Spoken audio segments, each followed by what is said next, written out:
할렐루야. 위기가 곧 기회라는 말이 있습니다. 그러나 한자 위기의 풀이는 위험과 기회라는 뜻이 아니라 단순히 어려운 시점 혹은 중요한 시점이란 뜻입니다. 위기라는 영어 단어 크라이시스는 헬라어, 라틴어, 프랑스어를 거쳐 1627년에 처음 영어 크라이시스로 표기되었습니다. 이 단어의 원의미는 구별, 선택, 결정, 판단이란 뜻입니다. 동서양을 막론하고 위기의 순간을 전향적으로, 긍정적으로 해석하는 사람들은 위기 후에 기회를 바라는 마음에서 위기는 곧 기회라는 말을 남겼습니다. 세상 사람들은 위기 중에 기회를 만나면 운이 좋았다고 말하지만 예수 믿는 사람들은 하나님의 은혜라고 생각합니다. 여러분들은 위기가 기회가 될 것이라는 소망을 가지고 위기 가운데서도 감사하시기를 축원합니다. 오늘 본문의 예루살렘 교회 성도들은 위기를 만났을 때 어떻게 극복하였고 그 위기를 어떻게 기회로 삼았는지 살펴보며 은혜를 나누기를 원합니다. 첫 번째, 예루살렘 초대교회에 닥친 위기는 무엇입니까? 예루살렘 교회가 만난 위기는 헤롯 왕이 야고보 사도를 죽이고 더 나아가 베드로 사도까지 잡아 감옥에 가두고 죽이려고 한 매우 위험한 상황을 만난 것입니다. 본문 1절로 3절 말씀에 보니까 그때 헤롯 왕이 손을 들어 교회 중에서 몇 사람을 해하려 하여 요한의 형제 야고보를 칼로 죽이니 유대인들이 이 일을 기뻐하는 것을 보고 베드로도 잡으려 할새 때는 무교절 기간이라. 본문의 그때는 스데반 집사 순교 이후에 예루살렘 교회엔 사도 외의 성도들이 거의 흩어진 상태였지만 그래도 예루살렘 교회는 예수님의 명령을 착실히 수행해서 복음이 예루살렘과 온 유대와 사마리아 그리고 이방 안디옥까지도 전해진 상태입니다. 교회가 부흥하고 이방 선교가 활발하게 뻗어나갈 때 배가 아픈 사탄이 헤롯 왕을 선동하여 야고보 사도를 죽이고 베드로마저 죽이려고 했습니다. 여기서 우리가 주목해야 될 것은 사탄의 계략입니다. 사탄은 교회 지도자들을 죽이면 교회가 사라질 줄 알고 교회 지도자를 집중해서 공격했습니다. 전쟁할 때 저격수들은 아무나 쏘지 않고 제일 먼저 적의 지휘관을 제거합니다. 지휘관이 죽으면 지휘체제가 무너져 손쉽게 승리를 거둘 수 있기 때문에 그렇습니다. 헤롯 왕이 이 사실을 알고 교회 지도자를 죽이려고 했습니다. 지금도 사탄은 교회 지도자들을 넘어뜨리려고 혈안이 되어 있습니다. 말세엔 사탄이 교회 지도자를 칼로 죽이지 않고 물질과 10계명 중 7계명을 범하게 함으로 교회를 뒤흔들어 놓고 있습니다. 이런 현상은 우리나라뿐 아니라 전 세계적인 현상입니다. 그러므로 여러분들은 저와 우리 교육자들을 위해서 기도 많이 해 주시기 바랍니다. 범죄 전문가들의 말에 의하면 무자비한 살인마들도 처음 범행을 저지를 땐 긴장한다고 합니다. 그러나 한 번, 두 번 살인을 거듭하게 되면 그 이후에는 사람을 죽여도 죄책감을 전혀 느끼지 않는다고 합니다. 그러므로 살인자를 빨리 검거해야 되는 이유는 연쇄 살인을 막기 위해서입니다. 헤롯 왕도 야고보 사도를 죽이고 나니 사람들이 좋아하는 것을 보고는 교회 지도자를 더 죽이려고 한 것입니다. 다시 본문 1절로 3절을 보겠습니다. 그때 헤롯 왕이 손을 들어 교회 중에 몇 사람을 해하려 하여 요한의 형제 야고보를 칼로 죽이니 유대인들이 이 일을 기뻐하는 것을 보고 베드로도 잡으려 할새 때는 무교절 기간이라. 야고보 사도는 이미 죽고 베드로 사도마저 죽임을 당할 절체절명의 위기가 예루살렘 교회에 찾아온 것입니다. 사실 사도들은 스데반 순교 이후 성도들을 다 흩어지게 하고는 자신들만 끝까지 남아 예루살렘 교회를 지키다가 이런 변을 당한 것입니다. 이런 일은 우리나라 순교 역사에도 찾아볼 수가 있습니다. 1950년 6.25가 발발하자 인민군들은 신속하게 남하하여 석 달 만에 호남 지역을 점령했는데, 당시 여수 애양원에서 한센병 환자들을 목양하던 손양원 목사님 교회까지 진격해 들어왔습니다.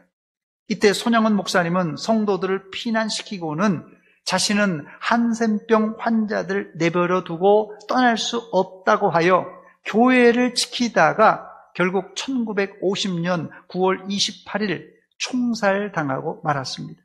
그렇습니다. 야고보 사도와 손양원 목사님께서는 위기가 기회가 아니라 죽음이었습니다. 여러분, 말세에 우리가 신앙생활하는 것은 잘 먹고 잘 살려고 하는 것이 아닙니다. 주를 위해서, 교회를 위해서 죽을 각오로 예수 믿어야 제대로 예수를 믿을 수가 있습니다.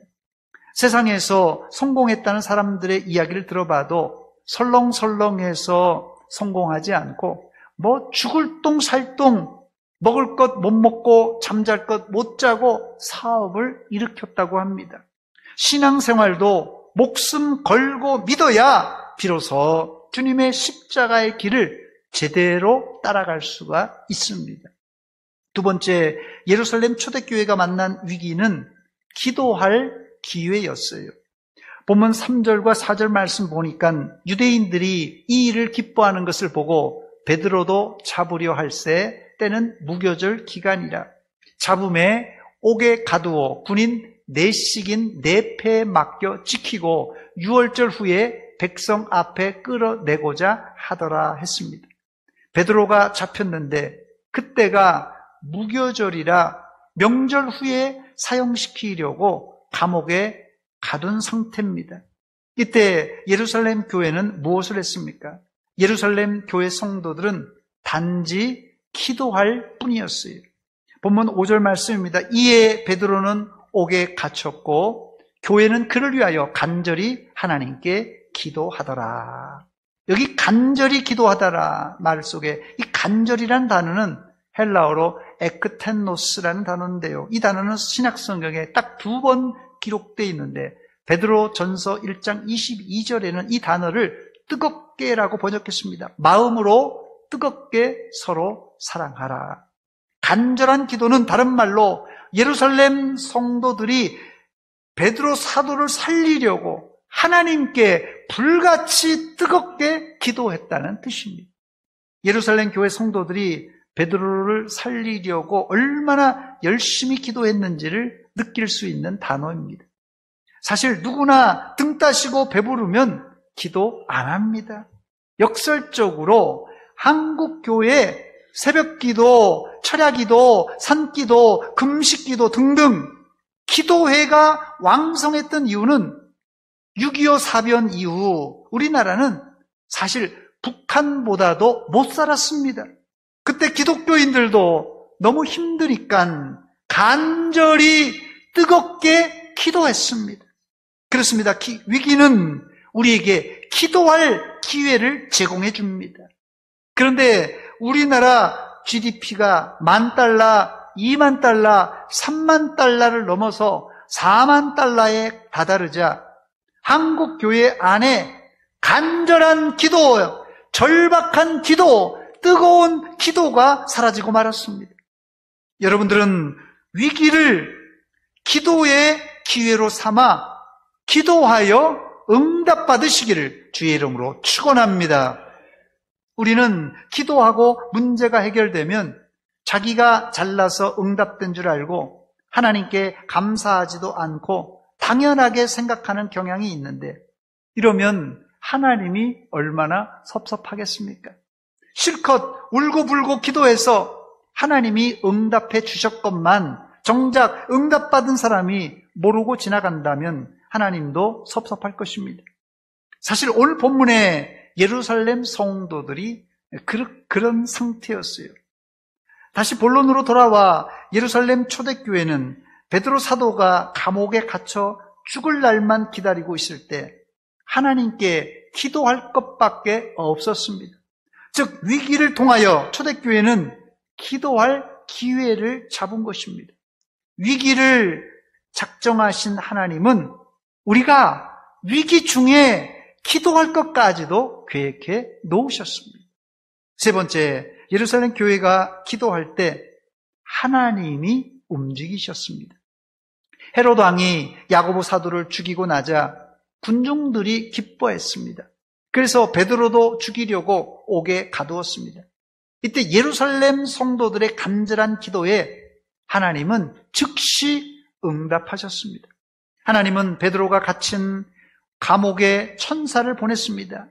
본문 6절로 7절 말씀을 보니까 헤롯이 잡아내려고 하는 그 전날 밤에 베드로가 두 군인 틈에서 두 쇠사슬에 매여 누워 자는데 파수꾼이 문 밖에서 옥을 지키더니 호련히 주의 사자가 나타나매 옥중에 광채가 빛나며 또 베드로의 옆구리를 쳐 깨워 이르되 급히 일어나라 하니 쇠사슬이 그 손에서 벗어지더라. 할렐루야. 이제 내일이면 베드로 사도는 야고보 사도와 같이 죽임을 당할 처지입니다. 그러나 하나님은 헤롯이 베드로 사도를 죽이려고 한 전날 밤에 천사를 보내 탈옥시킴으로 헤롯의 계획을 수포로 돌렸습니다. 이는 하나님이 살아계셔서 인간 역사를 주관하신다는 사실을 똑똑히 보여주는 사건입니다. 언제 이런 일이 일어났다고요?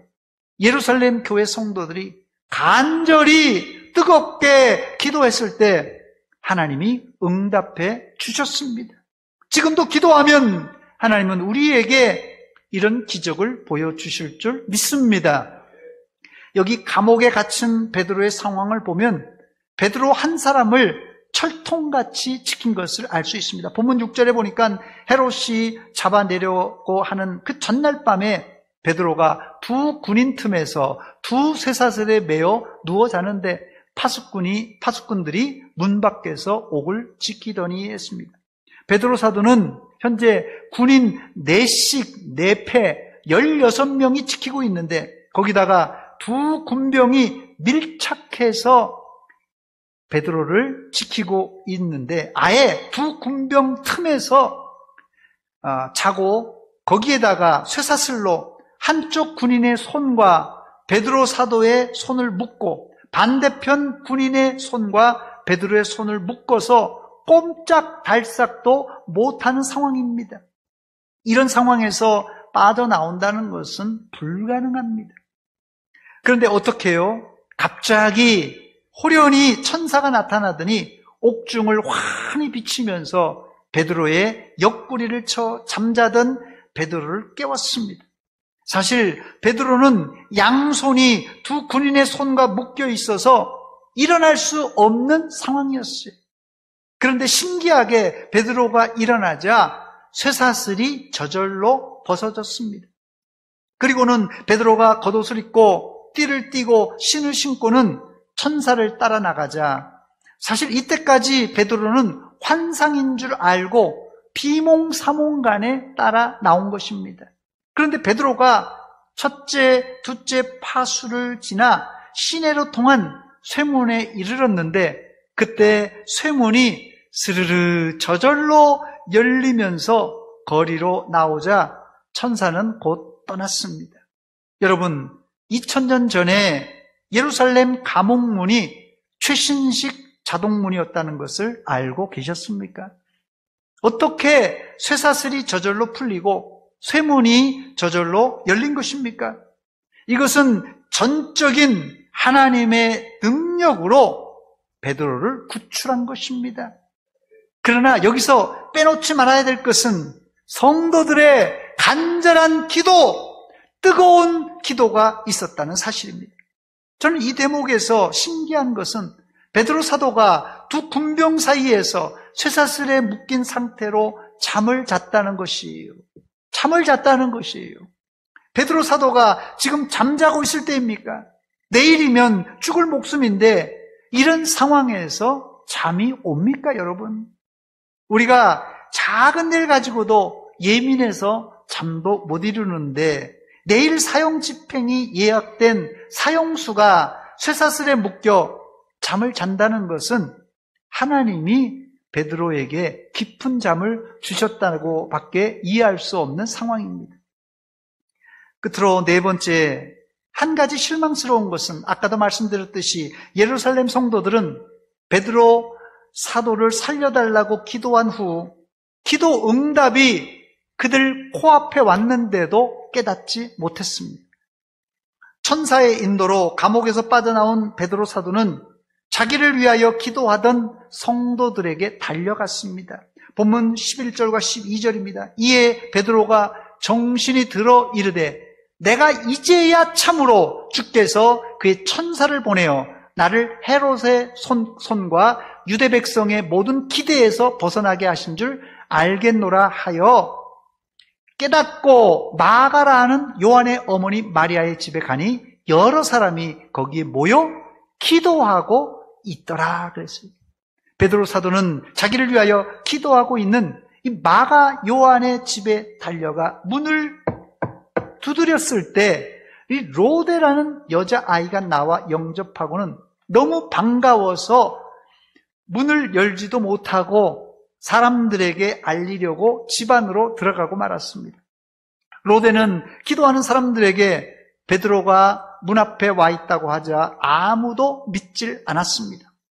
본문 13절로 15절입니다. 베드로가 대문을 두드리는데 로데라는 여자아이가 영접하러 나왔다가 베드로의 음성인 줄 알고 기뻐하여 문을 미처 열지 못하고 달려 들어가 말하되 베드로가 대문 밖에 섰다 하니 그들이 말하되 네가 미쳤다 하나 여자아이는 힘써 말하되 참말이라 하니 그들이 말하되 그러면 그의 천사라 하더라. 이들은 베드로가 왔다고 말하는 로데에게 미쳤다고 하면서 그의 천사가 왔다고 생각했습니다. 이런 영적 정신머리가 나간 사람들이 또 어디 있겠습니까? 몇 날 며칠 열심히 기도하고 그 응답이 문 앞에 서 있는데도 믿질 못하니 하나님이 얼마나 답답했겠습니까?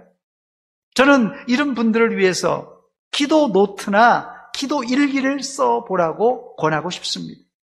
생각 없이 기도 제목을 적어놓고 1년, 2년, 10년 후에 기도 노트를 들여다본다면 누구나 소스라치게 놀라게 될 것입니다. 그 이유는 하나님의 응답이 빼곡하게 기록되어 있기 때문에 그렇습니다. 베드로 사도는 기도하는 집에 문을 계속 두드리자 결국 이들은 베드로를 알아챕니다. 기도하고 응답이 왔는데 그것을 눈치채지 못하는 사람은 영적으로 어두운 사람입니다. 그럼에도 이들은 간절히 기도했을 때 이들의 기도는 하늘 보좌를 움직여 베드로 사도를 구했습니다. 여러분들은 하나님의 보좌를 움직이는 간절한 기도, 뜨거운 기도도 중요하지만 여러분의 영안이 열려지시기를 주의 이름으로 축원합니다. 끝으로 여러분들은 야고보 사도를 죽인 헤롯 왕이 궁금하지 않습니까? 본문의 헤롯은 헤롯 대제의 손자인 헤롯 아그리빠 1세입니다.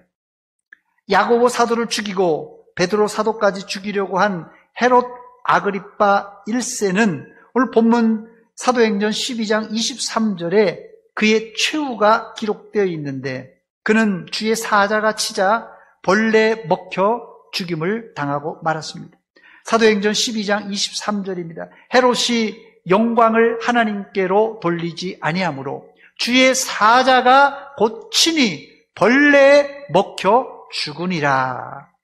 헤롯 아그리빠 1세는 두로와 시돈 백성들 앞에서 연설할 때 사람들은 아부성 발언으로 이 음성은 사람의 말이 아니라 신의 말이라고 하자 헤롯은 하나님께 영광을 돌리지 않다가 결국 천사가 치는 바람에 벌레 먹혀 비참한 최후를 맞이하고 말았습니다. 유대 역사가 요세푸스 기록에 의하면 헤롯이 백성들에게 연설한 후에 극심한 복통으로 아파하다가 5일 후에 벌레들이 몸속에서 기어나오면서 끔찍한 최후를 맞이했다고 전합니다. 아마도 하나님의 종을 죽이고 교회를 박해한 헤롯을 하나님이 천사를 보내 친히 제거한 사건입니다. 말씀을 정리하며 우리 삶에 적용할 부분들을 찾아보고 말씀을 맺겠습니다. 첫 번째, 나에게 당면한 어려운 문제는 어떤 시기라고요? 기도할 기회입니다. 여러분, 어려움이 닥쳤습니까? 기도하라는 하나님의 신호입니다. 기도하시기 바랍니다. 두 번째, 현재 내 기도 생활은 뜨겁고 간절한가 돌아보시고 뜨겁고 간절한 기도의 사람이 되게 하옵소서. 여러분의 기도가 되시기 바랍니다. 여러분의 기도를 한번 점검해 보시기 바랍니다. 내 기도가 지금 뜨겁게 하나님께 드리고 있는가? 간절한 기도를 하나님께 드리고 있는가? 세 번째, 기도 응답에는 세 가지 응답이 있는데 yes, no, wait, 기다려라. 이 세 가지입니다. 이번 주간에 내가 기도하여서 세 가지 중에 어떤 응답을 받았는지 성도들에게 또 모원들에게 한번 나누어 보시기 바랍니다. 기도하겠습니다. 이 시간 기도할 때 하나님, 우리가 만난 개인적인, 가정적인, 교회적인, 국가적인 위기는 기도하라는 하나님의 사인입니다. 기도할 기회를 잡아서 기도하여 응답받게 하여 주시옵소서. 현재 내 기도의 생활은 정말 간절한 기도를 드리고 있는가? 뜨거운 기도를 드리고 있는가? 돌아보며 간절한 기도의 사람, 뜨거운 기도의 사람이 되게 하여 주시옵소서. 또한 기도에는 yes, no, wait라는 세 가지 응답의 방법이 있는데 이번 주간에 우리가 기도하여 이 세 가지 중에 한 가지라도 응답받아 성도들에게, 목원들에게 나누는 기회가 되게 하여 주시옵소서. 한 목소리로 이 세 가지 기도 제목 가지고 기도하겠습니다. 하나님 우리 아버지, 은혜와 사랑 감사드립니다. 이 아침에 하나님께서 우리에게 말씀을 들려주시고 말씀 앞에 겸손하게 엎드렸습니다. 우리 개인에게, 가정에게 닥친 어려운 위기가 기도의 기회인 줄 알고 기도하여 응답받게 하여 주시옵소서. 하나님, 우리가 기도한다고 하지만 정말 간절하게 뜨겁게 기도하고 있는가 돌아보며 우리의 기도 생활을 반성해 봅니다. 하나님 아버지, 기도하여 하나님 우리가 잊어버리지 말게 하시고 기도의 응답을 생각하며 하나님께 감사하는 주의 종들 되게 하여 주시옵소서. 감사하며 기도합나이다. 하나님 우리 아버지, 은혜와 사랑 감사드립니다. 우리 개인이, 가정이, 교회가, 국가가 만난 위기는 하나님께서 기도하라는 사인인 것을 기억하여 간절하게 뜨겁게 기도하여 응답받는 성도들 다 되게 하여 주시옵소서. 날씨가 무더워서 혹이라도 기도하는 일에 게을르지 않습니까? 간절한 기도, 뜨거운 기도가 우리 가운데서 터져나오게 하여 주시옵소서. 하나님, 우리가 기도하고 잊어버리지 말게 하시고 하나님의 응답을 기억하고 감사하는 성도들 다 되게 하여 주시옵소서. 예수님의 이름으로 기도하옵나이다. 아멘.